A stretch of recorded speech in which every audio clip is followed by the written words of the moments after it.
Do you have a secret to overcome writer's block? No, not really. I mean, I've had it. I've had it several times in my life. The, you know, the best way to overcome writer's block really is just to make yourself write something, and uh, sending an email to a friend about what you're working on, or doing a blog post, or just writing a Facebook posting. Those are pretty good ways to sort of work out a very shorthand way of what it is you're trying to get at, and it can help you lead to larger things. But I mean, the book I did, I've never been a full-time food writer. I did a lot of it at the AJC, and I've had my name on one food history book and two cookbooks. But I was basically a general assignment feature reporter at the newspaper for all those years. And the book I did before Smokelore, the barbecue history, was actually a story about the civil rights passage in Georgia. It's called The Class of 65. And I had a very difficult time writing that book. And what I ended up doing was the way I wrote that book was I wrote the middle chapter. This is so unorthodox. I wrote the chapter that was the climax of the action. It was the chapter where my protagonist got surrounded by a bunch of racist bullies who physically attacked him. I wrote that chapter just as a set piece because I knew it had so much great internal thinking and so much great action in it that I knew I could write it almost like a movie script. I could make it come alive. And getting into that thing and writing that 4,000 word chapter, everything flowed out from that on both sides of the book, and it broke the ice because it was just a rollicking good tale I was telling in that chapter. So I always try to find a piece of action. To answer your question, I try to find a piece of action that'll bust everything open for me. Jim, in March 12, 2020, you wrote I Lapidus. Is there a particular building, hotel that carries his signature today?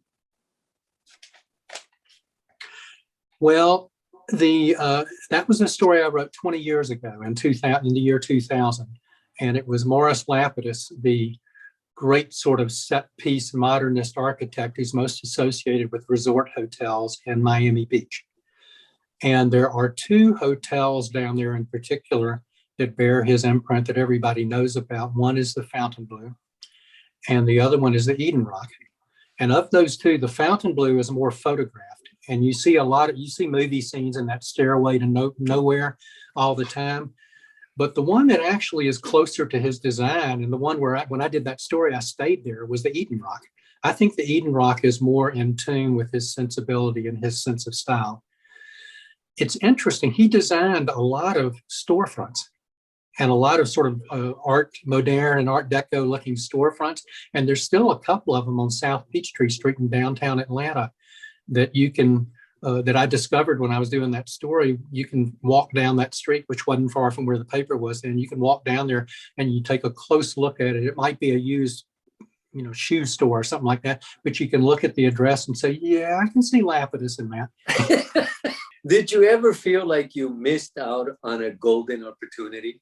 Yeah, I can give you a really good example. The guy who was the agent for my civil rights book, Class of 65, he and I had been talking about doing a book together for many years. And I remember him getting in touch with me back in the early 90s and said, hey, Jim, I'm looking for a ghostwriter or a collaborator, really, to work with John Lewis on his memoirs. And would you be interested in that? And I was interested in it, but I was so busy. I was actually writing those first cookbooks, and I was getting involved in food a lot more, and I was just totally preoccupied by the things I was doing at the Journal-Constitution. And in retrospect, I should have realized what a towering, transformative figure he was. And if I had any opportunity to work with him on a book, damn, I should have done it. And I didn't. I didn't follow up on it. So that was bad career choice. I love the background. I've noticed it, and I've been noticing during the interview. So your two books, The Class of 65. Yeah, I'm being a shameless promoter here. No, on the contrary, The Class of 65 and Smokelore.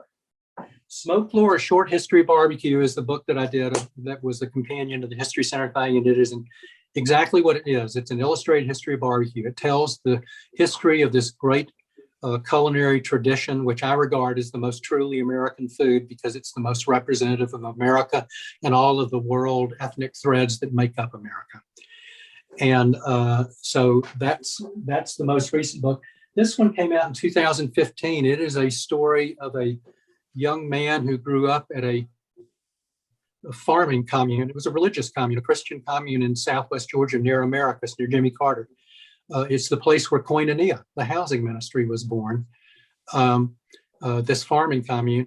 And it's about how they were allied with the civil rights movement. And they were for many years terrorized and persecuted and bombed and shot at and all that simply because they were aligned with the civil rights movement, which was very big in Southwest Georgia during those years, in Albany and America. So a lot of people jailed. And it's about this one teenager in particular who was the only kid from this commune the year that Americus High School was forced to be desegregated, and all of the stuff he went through, and how many years later some of the students who persecuted him in high school reached out to him and invited him to come back to their reunion and basically said, we were wrong, we were stupid, we were so narrow-minded. So it's not just about ugly things that happened 60 years ago, it's about reconciliation and the possibility for that, and also about the limits of it. So it's a very meaningful. I think it'd be a great movie. I'm hoping it gets turned into a movie sometime. But it's a story that meant a lot to me. Where can we find or know more about Jim? A website? I have a website, Jim Auchmutey, AUCHMUTEY.com. It has links to both of these books and some examples of my food writing, which I think is probably where you saw the dishwashers.